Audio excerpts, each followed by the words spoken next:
Hi everyone, my name's Britton Klein, Ad Sales Manager, and welcome to this week's special edition of Marketing Minutes by Scuba Diving Industry Magazine. And I'm William Klein, publisher, and thank you for watching this new series. If you're a diving company out there or diving related entity would like to get on the show, reach out to Britton or I. So, Britton, who do we have on the show today? That's right. Today we have two special guests with us, Jim Elliott, founder of the nonprofit Diveheart, and filmmaker David Marsh. Jim and David, welcome to the show. Thank you for having us. Thanks, guys. It's fun.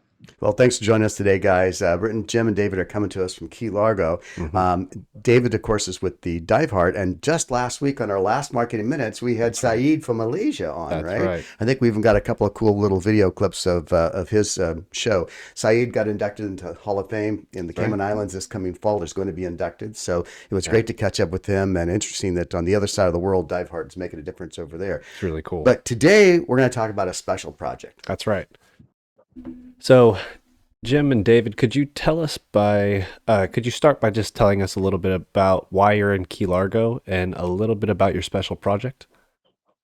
We are excited to announce we are going to create a film called Sharing Air. It's a scuba story. We're going to give the idea of scuba authenticity to the show. It's about a scuba instructor. Something terrible happens at the beginning of the movie, and you see him go through, and then a bunch of people come together where he teaches them to be scuba divers, and they specialize in working with people with various levels of challenge, disabilities, and also veteran community. So it's a love story. This story started from a small book, and I can't wait for you to hear this story next. Oh, is that me? My turn? Yeah, go ahead, Jim. Tell us about it.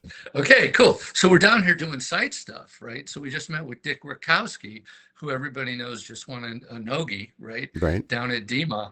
And he's going to let us use his hyperbaric chamber area for part of the film. Oh, cool. Wow. So anyway, long story short is, in high school, a friend of mine gave me a book this thick, and I was a young journalist, and he said, read this. So I read it. The next year I do a movie review for the high school newspaper, and I go, that movie is this book? And it was Star Wars. Oh, no kidding. Oh my God, right? and I go, I could write a book like that. So fast forward, a colleague of mine from the Chicago Tribune had breast cancer. We're out. I said, what's on your bucket list? She said, I'd like to write a book. I said, well, I have a story, Sharing Air. So we wrote this book with the thought always that it would be a screenplay. And here Obi-Wan Kenobi comes, and he creates this amazing script that people are saying, you can't do this without A-list actors. Unbelievable. And the story really quickly is like Romeo and Juliet. Romeo is a billionaire.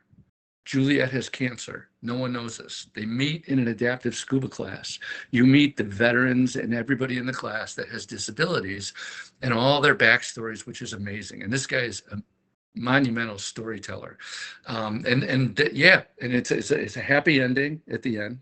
The book is not so happy, but he rewrote it, and it's a happy ending. So, and we're finding all sorts of amazing players. Frasier Nansen is going to do our He's a underwater great shooter. videography. Oh, wow. Thank he's you. Fantastic. We hope that William Klein and Britton can do cameos, and we're hoping that Stephen Frank will do a cameo. Oh, very We already cool. talked to Dick. Yeah. David told him today, he said, you cannot die. He's 95. He's 95. I know. You cannot That's die pretty great. until this movie's over, because you need to live forever in this movie, kind of like Stan Lee does in all of the Marvel stuff. Yes, So, totally. Really cool. Yeah. So that's kind of what it's about. what inspired you to write the story in the first place? Well, actually, the book is very dark. It's a book about suicide. It's a book about this billionaire that meets this woman with cancer. They fall in love, and they want it. At the end, they can't live without each other, like Romeo and Juliet. And they do the last dive. And they, in the book, the ending is not really that positive. But Well, what we did is we put authenticity into it, because some people, they're just like, I'm going to go into the deep. And there was a reason those characters in the book did that. I said, well, let's make this something that's a real give back to our family friendly community and our dive community. So they still have that same motive. They love each other. She's like, well, maybe this is the end of my story. the lead character goes, "Oh no, not again." He's remembering what happens at the beginning of the movie, so he dives in to save them. And what happens is he kind of blacks out. He gets a nitrogen narcosis, and the characters turn around and they end up saving him. He wakes up on the deck of a boat, and the lead female, he said, "You came back." She said, "I realized if I have one more day to live and one more day to love, I have to try."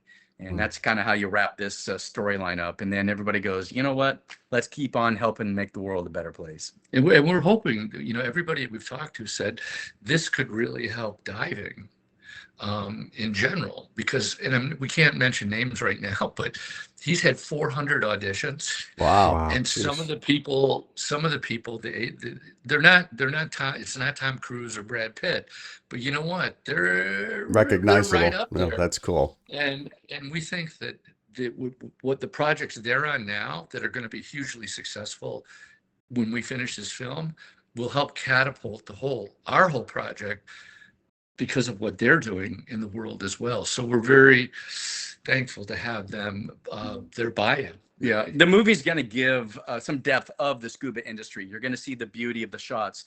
Frasier Nivens is, as a part of this, he said, "We're going to make sure we get to share the beauty of the underwater world." And so we're also partnering with the veteran community.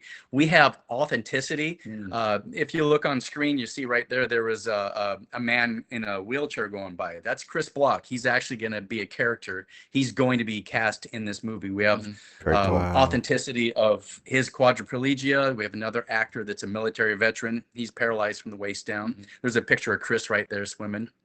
And so we're partnering up. We have actual authentic veterans in this film, actual authentic folks with various levels of challenge in this film.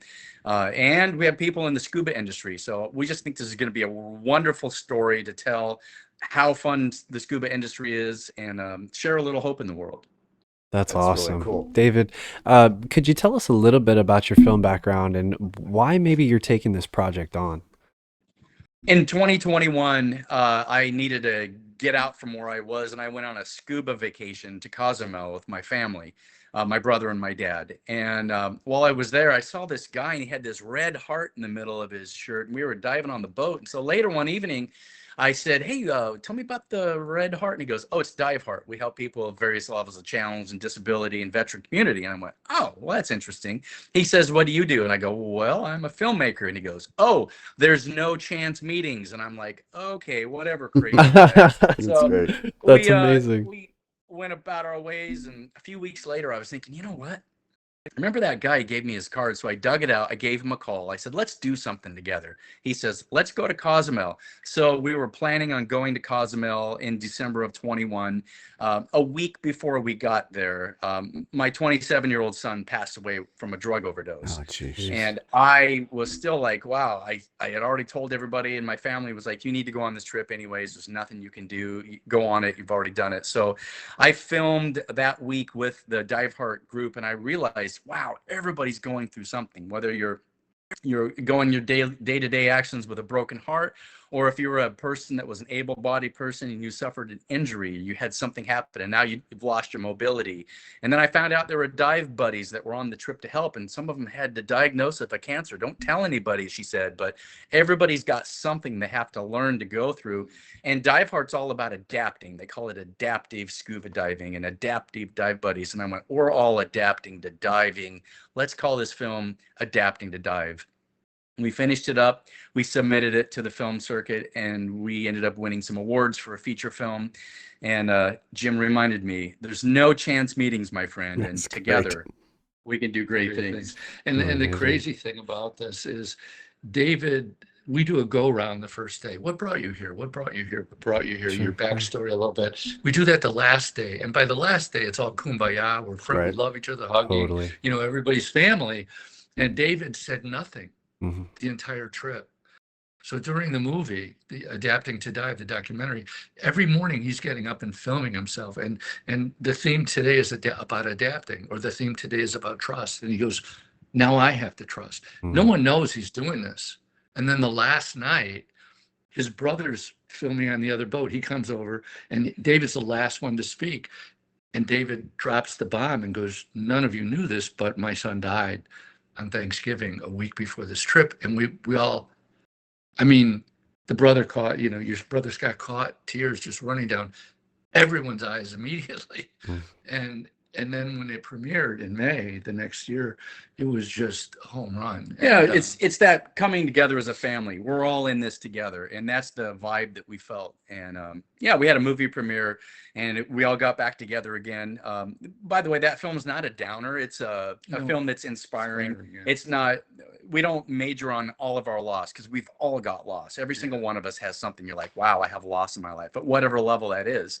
And so that's what it's all about. Hey, we're here to help one another. And after the adapting to Dive, I knew that I would never find a filmmaker who knew our heart and our mind like David Marsh. So we sponsored him to come on more trips and to do the Legend of the Statue documentary. Which was Thank amazing. You, Incredible. Amazing. You premiered. Yeah. Thank you.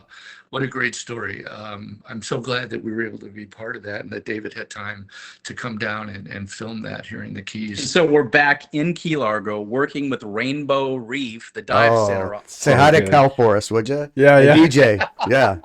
They are the best. DJ's amazing. Oh my We God. dealt with Billy and his crew and all of the folks there. Wow, they're going to partner with us. That's great. To help us Wow. make sharing air. Yeah, That's yeah, great. Excited. With Frasier underwater, and with DJ helping us do that, and we're reaching out to other folks. We'd love you know, your contribution, whatever you think, you know, because you're in the business, you know I'll stuff. tell you what, I'll make two Yeah. offers. One, we'd love to do an article like we did on your other project. And I think this would be a great subject. Maybe once you start filming and we've got some stills and stuff that we can use for the article, would be great. And Totally. then two, I'd like to follow you along with Marketing Minutes as you film this. So when you start Yeah. shooting, I think you said it was March in Chicago and April in the Keys, you know, would love Yeah. to show the audience some B-roll stuff behind the scenes. And I think everybody really enjoy it. So we'll Yeah. just kind of keep this series going. This is just the first of probably several we'll do on your film. Right. I love it. Well, I do want to make sure people realize this is a donor-funded film. So, you know, anybody that wants to help contribute, whether they're giving their sweat equity or they're giving us a few dollars to help us, there's an opportunity to be a part of something really big here. We're excited about the possibility. I get to be a waiter in the movie. Oh, cool. Well, I hear Elon has a few extra bucks in the bank these That's days. right. So Yeah, that's right. Yeah. Well, lastly, when will this film premiere, and what are your plans for the premiere location? We love the Chicago area. That's where Jim's foundation, Diveheart, is located. And there's this beautiful theater there called the Tivoli Theater. If all the stars come into alignment, we're going to premiere it there. It'll be later, and probably the fall of 2026 is our guess at this point. Yeah, and the That's great. Tivoli is the second theater in the country that played talkies, and they have 1,000 seats. It's one of Wow. those theaters they didn't cut up into 12 Wow. theaters. Wow, It's yeah. one of those things they kept and refurbished, and it's like, Oh, cool. so amazing. Yeah, Well, in that'll be Downers great. Grove. That'll be awesome. So I think that's actually going to wrap it up for us today. Yeah, I think so. Great And show. remember, guys, you can see all of our shows on scubadivingindustry.com, and we will see you Under under the the boat. boat. Bye, everyone.